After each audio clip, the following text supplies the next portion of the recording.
Very good morning to one and all. I, Dr. Vibha Rathore, Assistant Professor, Department of History, BSSS College, Bhopal. Today, I am going to discuss a very important topic which is related to international relations, and as well as it is introduced in BA third semester. The topic or the title of the paper is the issues in contemporary world. So, this topic is very important for UPSC aspirants as well as for the BA students. So, topic is the Gulf War. So, as you all know that after 1945 or the Second World War was ended in 1945, and just after the Second World War, the Cold War started, which lasted around 45 years. It had begun almost simultaneously with the end of the Second World War, but nobody knows that exactly when it was commenced. Yes, of course, we know that it was ended in 1989 when the US President George Bush and the Russian President Gorbachev met and vowed to lead the world on the path of peace and progress. But after that, what? So, today's topic is going to tell you all about the next very important international crisis which happened after Cold War, that happened actually in 1990 and 1991. So, let's start the journey towards the Gulf War. So, here as you can see in the slide, I have taken the date, the year, that is 1990 to 1991. Though yes, we can say that the Gulf War actually started in two phases, Gulf War 1, and this war we can call it Persian War also, and then second, that was started in 1980 and 1988, and then the second Gulf War, it took place in 1990-1991. So let us have a look on this important war. The topics which I am going to cover, basically I am going to start with the root of this conflict, how it started, then I will discuss the Iraq's action against the Kuwait.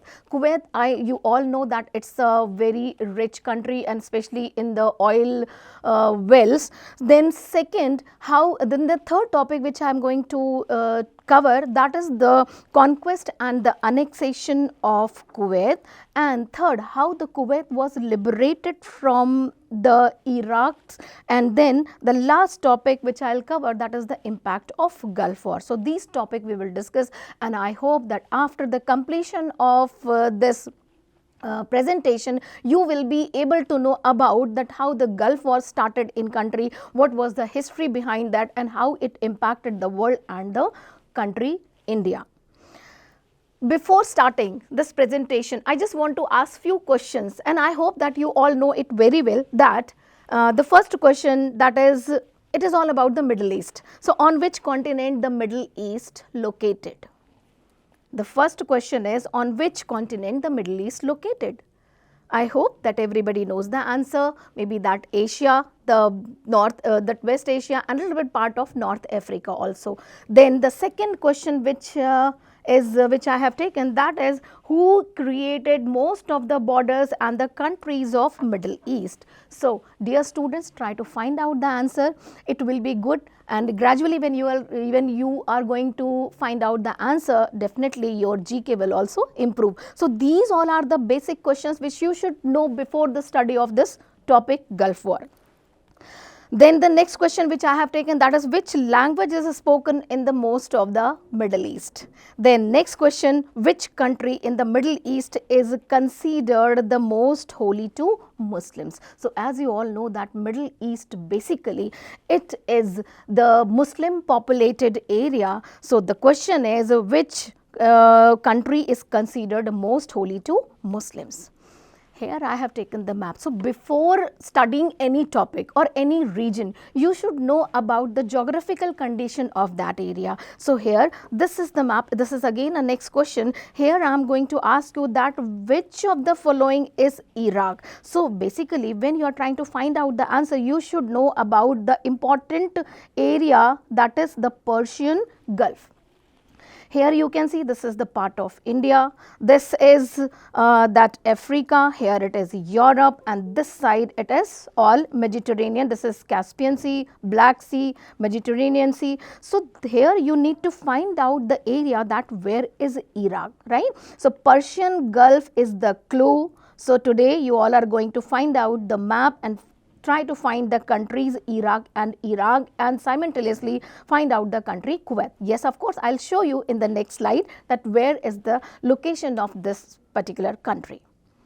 Another question which I brought for you, that in 2003, a US-led force blasted through Iraq and toppled Saddam Hussein. You all are aware about this name, setting off a firestorm that still rages. So how much do you know about the Iraq war? So this is today's topic. So a lot of questions I have asked, try to find out the answer. Now I am going to continue the history of Gulf War. This is the map, entire world map. Here you can see the Asia. Then after that, near that Asia, this entire, the largest continent, you can see the area which is marked as Middle East. Middle East, and this is the Persian Gulf, and here this small peach color part, it is telling you all about the country Iraq, which we are going to study today. That how Iraq started this world war, what were the reasons behind it, and how it ended. Then this is the closer map of Iran and Iraq. This green part is Iran, and here this pink color part is Iraq, and this yellow bigger larger one, it is Saudi Arabia. So this entire area actually it is known as Middle East. So here we you can see the Iraq, and the Iraq how they how this country they captured the part of Iran. This is exactly the reasons of this Gulf War. How this Gulf War started. So what were the root causes? So first it is the British mandate. 1920 actually the root of conflict embedded in the creation of Iraq in 1920, which was done by the British. It was actually a British mandate to begin with, and establishment of British Protectorate of Kuwait. So British established the Iraqi monarchy. King Faisal, here you can see the picture of King Faisal, who never visited Iraq, but he was the ruler or the king of Iraq. So in that way this entire area was actually ruled by the British by 1920. Now if we talk about this crisis, this international crisis, we can say that the attack by Iraq on neighboring oil-rich country, that was Kuwait, its subsequent conquest and annexation as Iraq's 19th province marked the first phase of the crisis. Actually, the story was that Iraq from the beginning, when the Ottoman Empire was there in Turkey, since that time period actually the Kuwait was the part of Iraq. So Saddam Hussein, when he came in the power, he also thought that Kuwait is still the part of Iraq, but it was under the Iran. So this was the main reason of this conflict. So let's see, when all efforts to persuade Iraq to withdraw from Kuwait failed and peaceful solution appeared to impossible, 28 nations coalition led by United States and authorized by UN Security Council waged a war on Iraq. So in this slide, I am giving you the view that because of the capture of Kuwait, United States of America and the UN, they brought 28 countries all together against Iraq, and the war declared against Saddam Hussein. So this is the basic part which we are going to discuss today. Now, as I said that the roots of the conflict, first it was the King Faisal, who was appointed by the British, and then secondly after this what else happened, that in 1958 the first coup of Iraqi royal family was murdered. Then 1961 the Kuwait was granted the freedom and power transferred to Al Sabah family. Iraq had questioned the legitimacy of Kuwait as a state in which year, that is 1961 itself, and it had been wanting to include Kuwait in the territory of Iraq. So here I think that you understood that what was the basic reason of this Gulf War. 1963, again a very important date, that year, that next military coup established the Sunni dominated Baath party as ruling party. So let me tell you, Saddam Hussein was belonged to this Baath party. So Baath party came in power in 1963. The 1979 internal struggle for power within the Baath party, that was Saddam Hussein, slowly rises through the ranks of the military. So Saddam Hussein was a very ordinary man, but gradually he developed his power among his own political party. And in 1979, when President of Iraq resigned, so this position was replaced by Saddam Hussein, who was his deputy. Then there was a long-standing territorial dispute between Iraq and Kuwait started. Due to this war, Iraq had incurred large debts of Arab state. As I told you that there were two phases, Gulf War I, which is known as Persian War also. In this time period, that the lot of debt, it took place in Iraq. So if Kuwait could be annexed, Iraq's economy was likely to get a boost back. So Saddam Hussein wanted to get rid of this kind of economic problem which he was having during the first Gulf War. So he wanted to capture Kuwait. So international situation, what kind of international situation was that time when this Gulf War started? So Iraq and Iran both entered into the period of war stretching over 1980 to 1988. This was the first phase. Basically, it is known as Persian Gulf War also. Then Iraq's goal was to remove Iran's leader, and he wanted to gain oil land, especially unite Iraqi people and the Baaths behind Saddam Hussein. Long brutal war took place, and it is said that Saddam Hussein was using chemical weapons. So both the sides were having a brutal war, and military support for both the sides from both the US and the USSR. As I said, that Cold War, as you all know, that two countries were there. One was US and second one was USSR. So again, these countries, again, they participated in this Gulf War also. UN creates a peace deal with left Iraq with big war debt. 1 million dead on both sides, and Iran's Shia government support for anti-Saddam forces within Iraq. International situation appeared to favor Iraq in that time period, and actually the Soviet Union, which had been supplying most of the military requirements of Iraq, was facing the crisis, which eventually led to the disintegration, USSR disintegration. This also happened during that time. The United States had been sympathetic to Iraq during its war with Iran. So therefore, the President Bush was perceived by Saddam Hussein to be friendly with him, and he was unlikely to intervene in case Iraq decided to annex Kuwait. So here you can see that how the USSR and United States are interfering in this Persian Gulf War.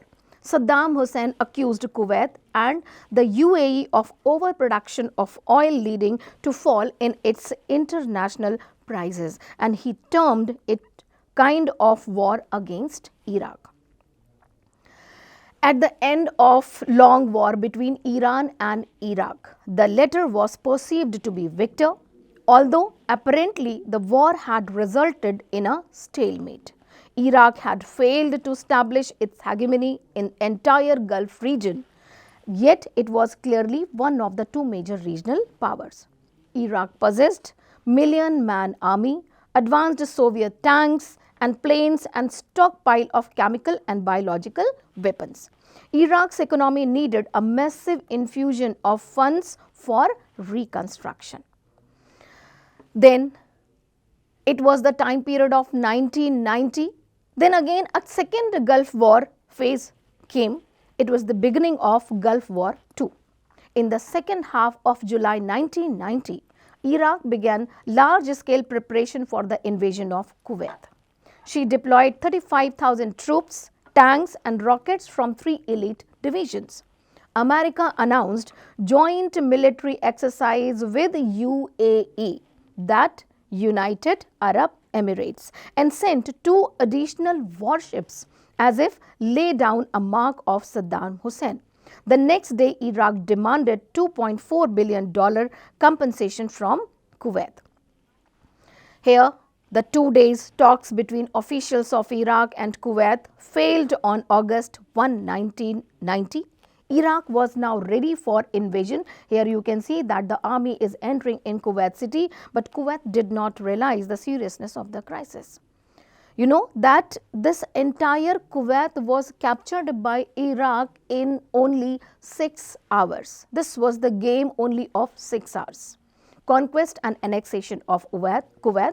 War erupts, air armada hammers Iraq. This is the news which was there in the newspaper. Iraq began the invasion of Kuwait at 2 a.m. local time on 2nd of August 1990.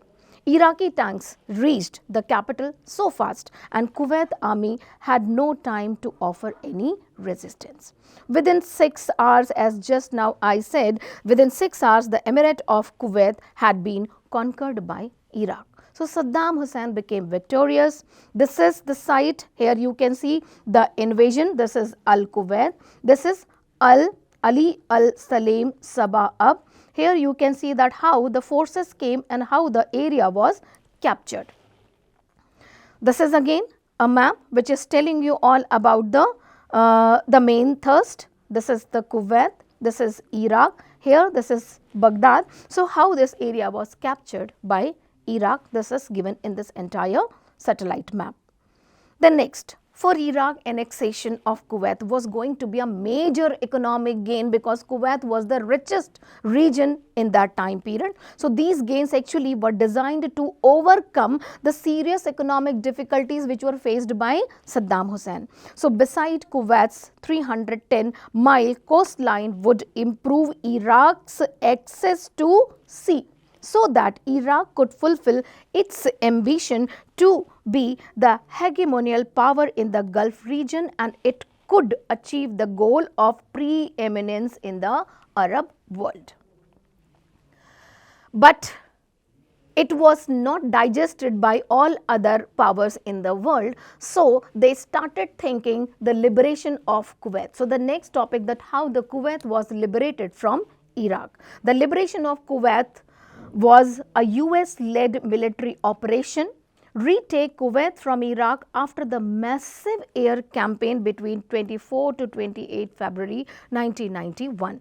The United Nations Security Council reprimanded Iraq and warned of military actions if did not retreat by 15th January 1991. So it was a kind of a ultimatum which was given to Saddam Hussein to leave the Kuwait.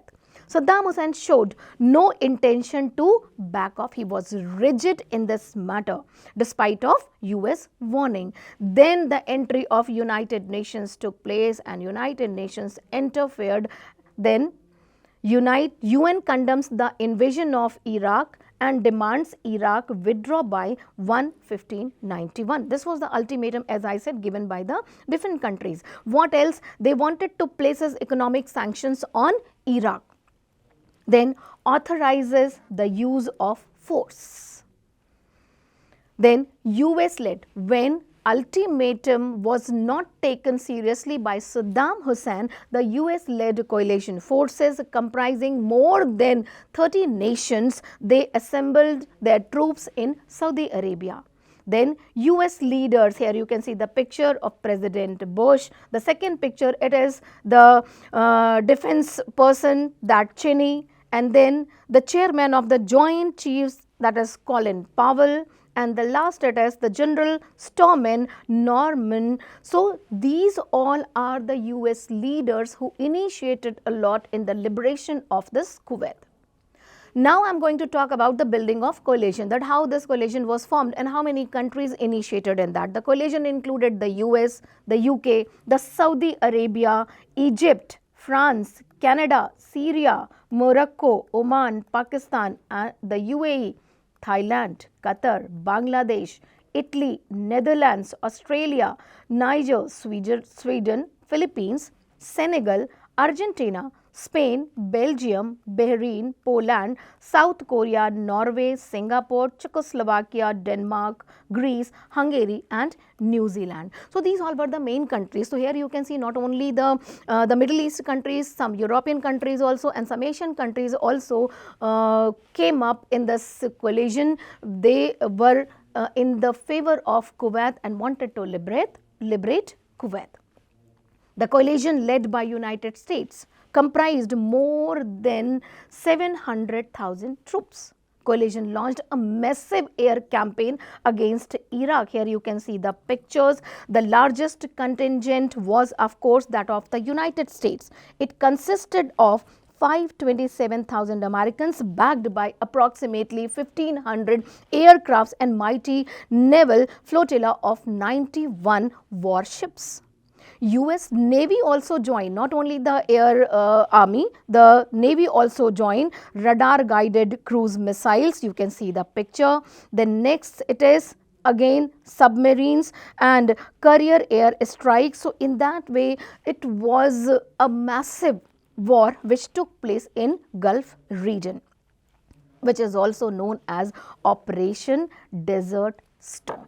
So this liberation of Kuwait, we can call it Operation Desert Storm. What was that Operation Desert Storm? It was continued for 42 day military operations which was carried out by an international coalition led by USA in response to the Iraqi invasion of Kuwait. After the deadline, as I said, that ultimatum was not taken seriously by Saddam Hussein. So this Operation Desert Storm was started, in which they destroyed Iraq's oil refineries, air defenses and other major infrastructure. So this was the naval and aerial bombardment offensive. Began on the largest air operations, as I said, it was the Operation Desert Storm ever carried out at that time. So Desert Storm actually crippled the Iraqi ground forces and forcing them to either surrender or to the coalition forces or retreat mass from Kuwait. On January 16, 1991, the coalition launched a massive air campaign marking the start of Operation Desert Storm, and the air bombardment war was directed at tactical targets such as radar stations and strategic targets such as infrastructure and electricity. Overwhelming the inadequate air defense of the Iraqi army, the coalition bombed key targets in and around the capital of Baghdad. Then February 24, 1991, the coalition launched the ground phase operation. So simultaneously with the air force, with the naval force and with the army force, this was that the Iraq was captured from all the sides. By 26th February 1991, the coalition forces has destroyed 26 out of the 43 divisions in Kuwait.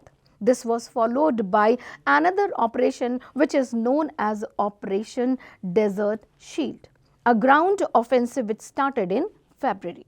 In February end, Kuwait was released after Hussein signed a ceasefire agreement. The war officially ended on 28th February 1991.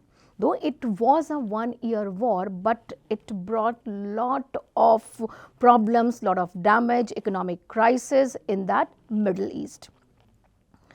Then highway of death. Let me tell you few things that how it happened. So Iraqi forces trying to escape when this Kuwait was captured by the coalition countries. Then what happened that Iraq wanted to leave that Kuwait immediately. So Iraqi forces, when they were trying to escape from Kuwait, were slaughtered by coalition air power. Here you can see the destruction, that how that huge destruction took place after this war.